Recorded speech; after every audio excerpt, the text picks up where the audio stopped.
They say marriage is about trust, but I've learned that trust is just another word for I haven't checked your browser history yet.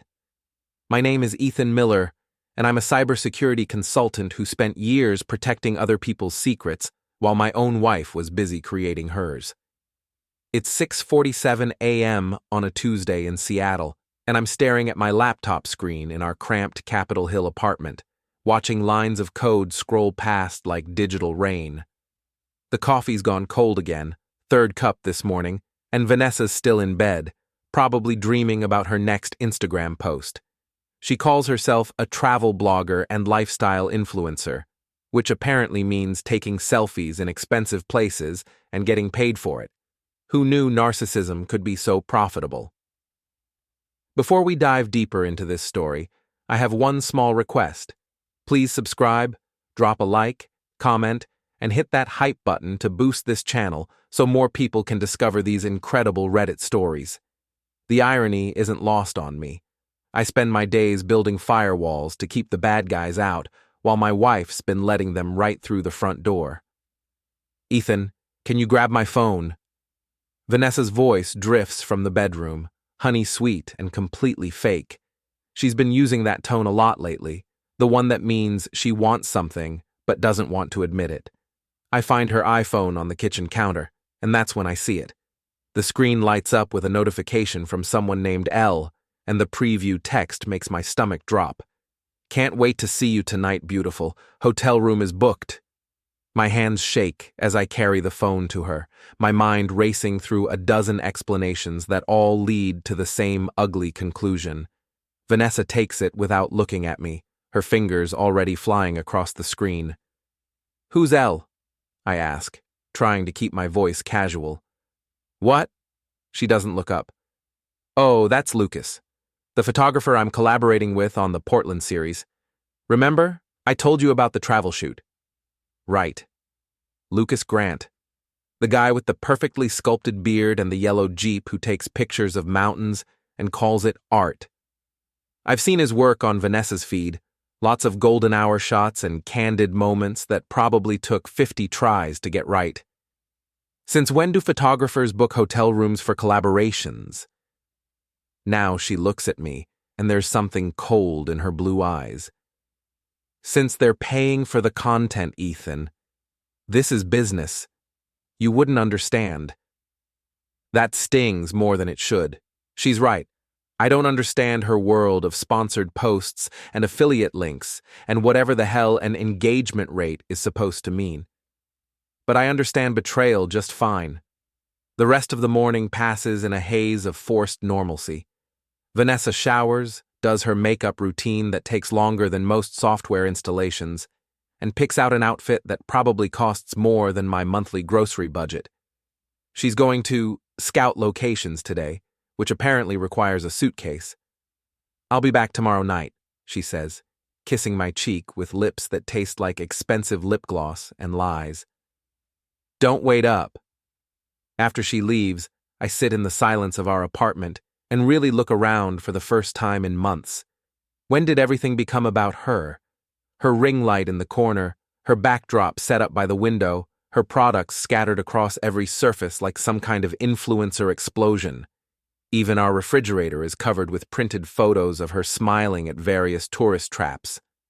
I pick up my phone and call Mike, my best friend since college, and the only person I know who's more cynical about social media than I am. Let me guess, Mike says before I even explain. Princess hashtag is acting weird and you think she's cheating. Am I that transparent? Brother, you've been that transparent since she started getting more than 10 likes per post. What's the evidence? I tell him about the text, the hotel, the sudden need for overnight collaborations. Mike listens without interrupting, which is how I know it's bad. Mike always interrupts. So what are you going to do? He asks finally. I don't know. Confront her? Hire a private investigator? Pretend it's not happening and hope it goes away? Or, Mike says, and I can hear the grin in his voice, you could use those fancy hacking skills for something other than corporate security audits. That's illegal, Mike. Only if you get caught. and only if you use the information illegally. But checking your own wife's digital footprint, that's just due diligence. After we hang up, I stare at my computer screen for a long time. I've spent years teaching companies how to protect themselves from people like me. I know every vulnerability, every backdoor, every way to slip past digital defenses without leaving a trace. The question is, do I really want to know what I'll find? My phone buzzes with a text from Vanessa. At the location now. This place is amazing. Attached is a photo of her standing in front of some generic waterfall, arms spread wide like she's embracing nature itself. She's changed clothes since this morning. Now she's wearing a flowing white dress that photographs beautifully and probably costs more than my car payment. But here's the thing about being married to someone for 3 years. You notice details, like the fact that this particular waterfall is Snoqualmie Falls, which is about 30 minutes from Seattle. Not exactly an overnight location scout. I open my laptop and get to work. Breaking into someone's digital life is easier than most people think, especially when that someone uses TravelBabe 2023 as their password for everything. It takes me about 20 minutes to access Vanessa's cloud storage, social media accounts, and email. What I find there makes me wish I'd stayed ignorant. The photos are the worst part. Not just because they exist, but because of how happy she looks. There's Vanessa and Lucas in what's clearly a hotel room, her head on his chest, both of them laughing at something off camera. There's Vanessa wearing lingerie I've never seen before, posing for someone who's definitely not me. There are dozens of them, going back months. But the text messages are what really twist the knife. Lucas: your husband still has no idea? Vanessa: Ethan's too busy with his computers to notice anything. He's so pathetic sometimes, always worried about security and protecting our data like anyone cares about his boring job. Lucas: when are you going to leave him? Vanessa: soon. I'm just waiting for the right moment. Need to make sure I get half of everything first. He's got way more saved up than he lets on. I lean back in my chair, feeling like someone just punched me in the chest. 3 years of marriage, and this is what I mean to her. A paycheck and a security blanket while she figures out her next move. My phone rings. It's my sister Maya, probably calling to complain about her job at the law firm or her latest dating disaster. Maya's 2 years younger than me, but acts like she's the responsible one in the family. Hey, you sound terrible, she says instead of hello. What's wrong? I tell her everything, the texts, the photos, the months of lies. Maya listens without judgment, which is one of the things I love about her. So what's your plan? She asks when I'm done. I don't have one. Do I confront her? Do I just file for divorce and pretend I never saw any of it? Or, Maya says carefully, you could fight back. What do you mean? I mean, she's been playing games with your life for months, Ethan. Maybe it's time you played some games with hers. After we hang up, I sit in the dark apartment thinking. Vanessa built her whole life on an image, the perfect relationship, the perfect lifestyle, the perfect brand. Her followers believe in the fantasy she's created. Her sponsors pay her to maintain it. What would happen if that image suddenly cracked? I spend the rest of the night downloading everything. Every photo, every text, every email between Vanessa and Lucas, every conversation where they mock me or plan their future together, every lie she's told her audience about our perfect marriage. By morning, I have enough evidence to destroy her completely. The question is, do I have the guts to use it? Vanessa comes home the next evening glowing with fake happiness and real guilt. She hugs me a little too tight, kisses me a little too long, and spends an hour telling me about the amazing content she created. Lucas is such a professional, she gushes while uploading photos to her laptop. He really knows how to capture the perfect shot. I bet he does. I'm thinking of extending our collaboration, she continues. Maybe a whole series across the Pacific Northwest. It could really boost my follower count. Sounds expensive, I say. That's the beauty of it. Lucas has connections with tourism boards. They'll sponsor the whole thing. We might even get paid to travel together.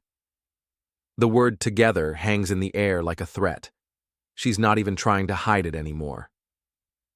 That night, after she falls asleep, I make my decision.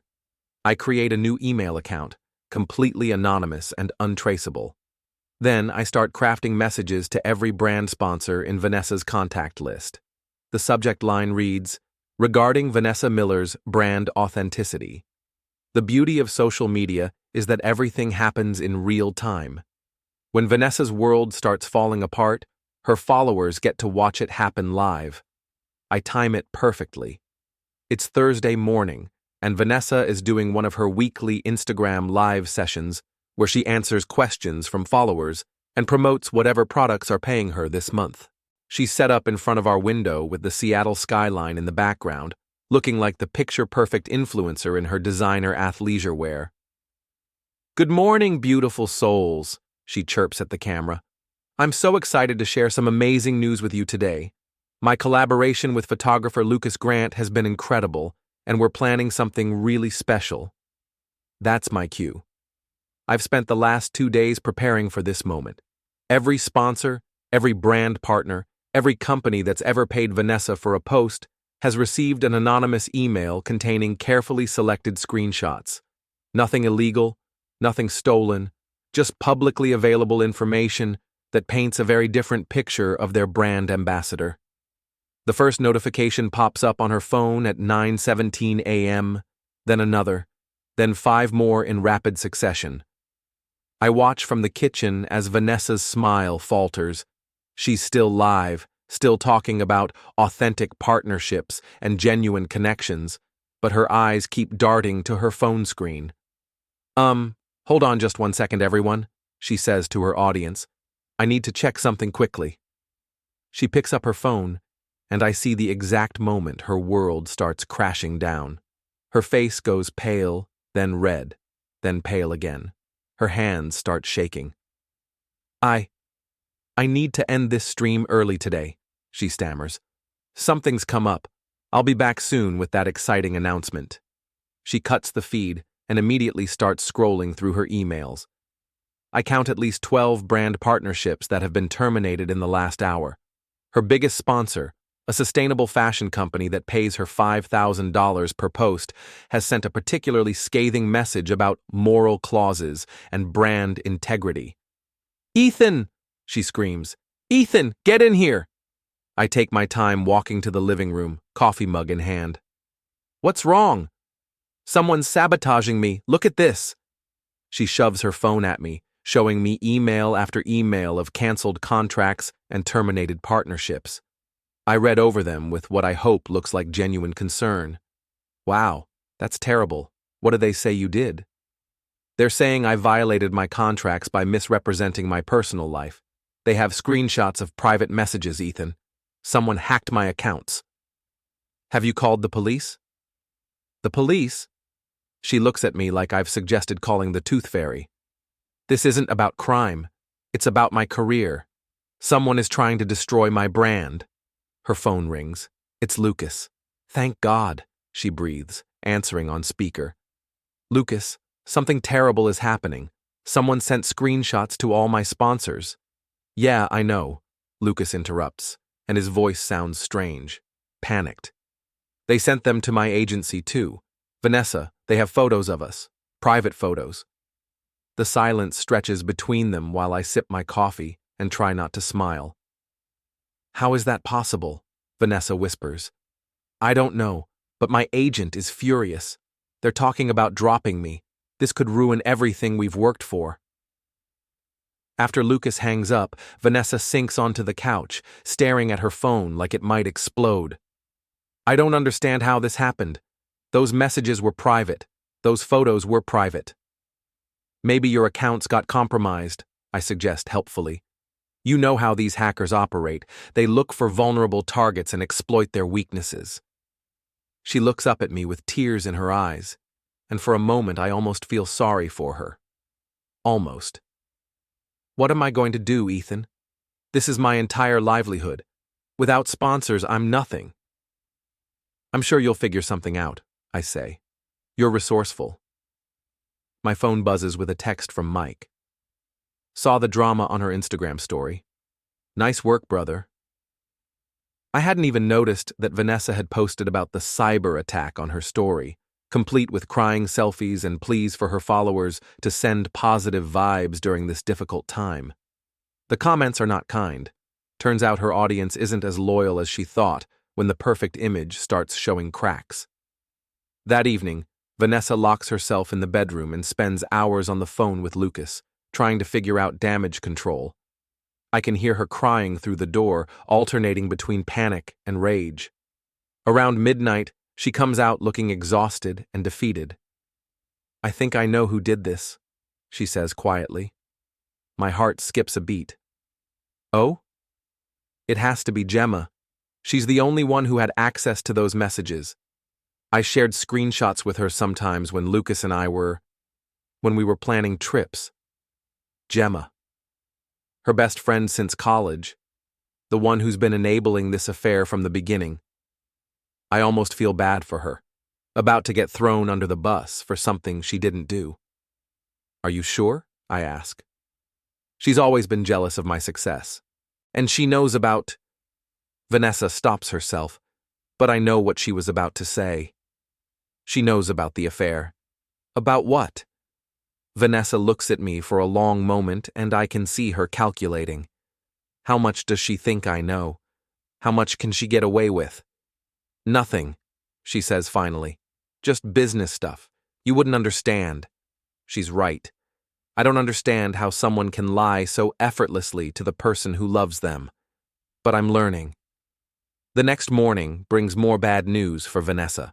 Her Instagram account has been reported for fraudulent content by multiple users, and she's temporarily suspended pending review.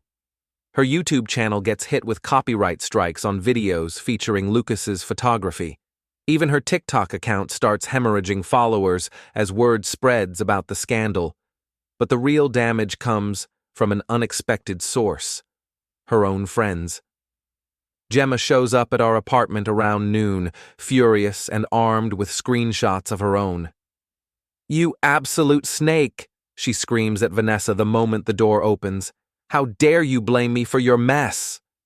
Apparently, Vanessa's theory about Gemma being the leak made its way back to Gemma herself, probably through their mutual friend circle. Now Gemma is here to set the record straight, and she's brought receipts. "You want to know who really has access to your private messages?" Gemma shouts, waving her phone around. "How about every single person you've gossiped with about your boring husband and your amazing photographer boyfriend? You've been running your mouth for months, Vanessa." I pretend to be shocked. "Boyfriend?" Both women freeze, suddenly remembering I'm in the room. "Ethan, I can explain..." Vanessa starts. "Explain what? That you've been cheating on me with Lucas Grant while building your entire brand around our supposedly perfect marriage?" The look on Vanessa's face tells me she's calculating again. How much do I know? How much can she deny? "It's not what you think," she says weakly. "Really? Because I think you've been sleeping with your photographer for months while telling your followers how much you love your supportive husband. I think you've been planning to leave me as soon as you figure out how to maximize your financial gain, and I think you're only upset about getting caught because it's bad for your image." Gemma looks back and forth between us like she's watching a tennis match. Oh my God, he knows everything. "Shut up, Gemma!" Vanessa snaps. "No, I won't shut up. I'm tired of covering for you. Do you know what she's been saying about you, Ethan? She calls you pathetic. She says you're boring and clueless and that she can't wait to get away from you." Each word hits like a physical blow, even though I've already read them all in her messages.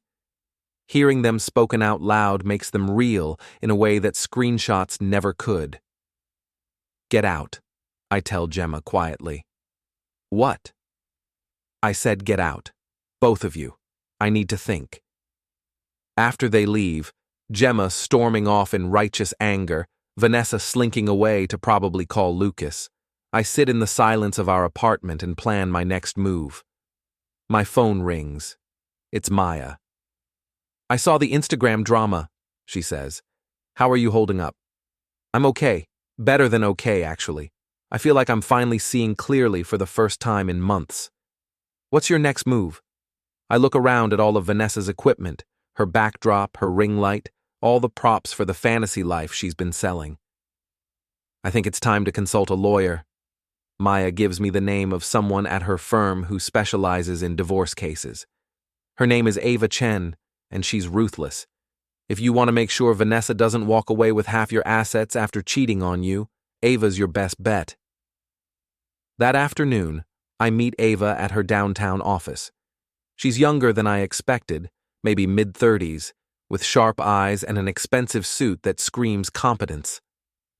So, she says after I explain the situation, your wife has been conducting a very public affair while building a brand around your marriage, and now she's facing the professional consequences of her choices. That's one way to put it. Do you have documentation of the affair? I slide a USB drive across her desk. Screenshots, photos, emails, text messages, all obtained legally from accounts I have legitimate access to as her spouse. Ava plugs in the drive and scrolls through the evidence, her expression never changing. This is comprehensive. With this kind of documentation, we can file for divorce on grounds of adultery and ensure that her infidelity is taken into account during asset division. How long will it take? In Washington State? With this evidence? We could have papers filed by the end of the week. The question is, do you want to serve her publicly or privately? I think about all the times Vanessa made our private life public for content. All the times she shared intimate moments with her followers for likes and engagement. All the times she turned our relationship into a commodity. Publicly, I say. Ava smiles for the first time since I walked in. I like you already. The divorce papers are served on a Friday afternoon while Vanessa is meeting with Lucas at a coffee shop in Capitol Hill, trying to salvage what's left of their respective careers. I know this because I've been tracking her location through our shared family plan, completely legal and surprisingly effective. The process server is a middle-aged woman named Janet, who's been doing this job for 15 years and has no patience for drama. She walks right up to Vanessa's table, confirms her identity, and hands over the papers with professional efficiency. Vanessa Miller? You've been served. I'm not there to see it happen, but Lucas apparently live streams the whole thing on his Instagram story before realizing how bad it looks. By the time he deletes it, dozens of people have already saved copies. Vanessa calls me 17 times in the next hour. I don't answer. When she finally comes home, she's a mess. Mascara streaked down her cheeks, hair disheveled, clutching the divorce papers like they might disappear if she holds them tight enough. Ethan, please, we need to talk about this. I'm sitting at my computer, working on a security audit for a client, and I don't look up. What's to talk about? You've been cheating on me for months. I filed for divorce. Pretty straightforward. But the terms. You're asking for everything, the apartment, the savings, even my equipment. Your equipment was purchased with marital assets while you were conducting an affair. According to Washington state law, that makes it subject to division based on fault grounds. She stares at me like I've grown a second head. Since when do you know about divorce law? Since I hired a lawyer. A good one. Ethan, please. I know I made mistakes, but we can work through this. I love you. Now I do look up, and whatever she sees in my face makes her step back. Do you? Because I have about 3 months' worth of text messages that suggest otherwise. Would you like me to read some of them out loud? Her face crumples. Those were just... I was venting. I didn't mean any of it. Which part didn't you mean? The part where you called me pathetic? The part where you said you couldn't wait to leave me? Or the part where you and Lucas laughed about how clueless I was while you planned your future together? She sinks onto the couch, finally understanding that I know everything. How long have you known? Long enough. Are you going to ruin me completely? Is that what this is about? Revenge? I save my work and close the laptop, giving her my full attention for the first time in this conversation. Vanessa, I didn't ruin you. You did that all by yourself when you decided to build your career on a lie. I just stopped helping you maintain the facade. So what happens now? Now you sign the papers, divide the assets according to the settlement agreement, and we both move on with our lives. You can be with Lucas. I can find someone who actually wants to be married to me instead of just using me as a prop for social media content. She's quiet for a long time, staring at the divorce papers spread across our coffee table. What if I fight this? What if I contest the settlement? Then Ava will release all the evidence in court filings, which become public record. Your affair will be documented in legal documents that anyone can access. Every brand you ever want to work with again will be able to Google your name and find court records detailing exactly how you violated your marriage vows. The color drains from her face as she realizes I'm not bluffing. You've really thought this through, haven't you? I've had a lot of time to think while you were busy with your collaborations. That night, Vanessa packs 2 suitcases and goes to stay with Lucas. She doesn't say goodbye. 2 weeks later, I'm starting to think it's over. Vanessa signed the divorce papers, agreed to the settlement, and moved out completely. Her social media presence has dwindled to almost nothing, just occasional posts about focusing on personal growth and taking time to heal. Lucas has been equally quiet, probably hoping the scandal will blow over if they keep a low profile. I should feel victorious. Instead, I just feel empty. That's when Maya calls with news that changes everything. You need to see this, she says, sending me a link to a local gossip blog. Vanessa's fighting back. The article is titled, "Local Tech Workers' Cyber Stalking Campaign Destroys Influencer's Career," and it paints a very different picture of our divorce. According to this version, I'm a controlling, abusive husband who used my computer skills to systematically destroy my wife's livelihood out of jealousy and spite. The anonymous source, obviously Vanessa, describes me as obsessed with monitoring and controlling her online presence. She claims I hacked her accounts, violated her privacy, and orchestrated a campaign of harassment against her business partners. He couldn't stand that I was successful, the source says. He wanted to keep me dependent on him, and when I started making my own money and building my own career, he sabotaged everything. There are quotes from Lucas, too, describing me as unhinged and dangerous. He claims I threatened him physically and sent anonymous messages to his clients. None of it is true, but it's believable enough to plant seeds of doubt. The comments section is already filling up with people taking sides, some supporting the brave woman escaping an abusive marriage, others questioning why she was having an affair if her marriage was so controlling. This is bad, Maya says when I call her back. If this narrative takes hold, it could affect your work. Tech companies don't want to hire security consultants who are accused of using their skills for personal vendettas. She's right. My entire career is built on trust and reputation. If clients start questioning my ethics, I'm finished. What do I do? Fight back. You have evidence that proves everything you did was legal and justified. Use it. That evening, I create a comprehensive website documenting the entire timeline of my marriage's collapse. Every screenshot, every piece of evidence, every legal document is laid out in chronological order with detailed explanations of how I obtained each piece of information. The site is called The Truth About Vanessa Miller, and it tells the complete story, how I discovered the affair, how I legally gathered evidence, how I used that evidence in divorce proceedings, and how Vanessa is now trying to rewrite history to salvage her reputation. I include audio recordings of our conversations, legal in Washington state with one-party consent, showing that I never threatened anyone or acted abusively. I include bank records showing that I paid for all of her equipment and supported her career financially even while she was cheating on me. Most importantly, I include the original messages where Vanessa and Lucas mock me and plan their future together, proving that her claims of being trapped in a controlling marriage are complete fabrications. I launch the site on a Sunday night and send the link to every major gossip blog, local news outlet, and social media account that covered the original story. The response is immediate and devastating. Within hours, Vanessa Miller Lied is trending on Twitter. Her remaining followers are jumping ship in droves. The few brands that hadn't already dropped her are now issuing statements about reviewing their partnerships. But the real blow comes from an unexpected source: Gemma. Apparently, seeing Vanessa try to paint herself as a victim was the last straw for their friendship.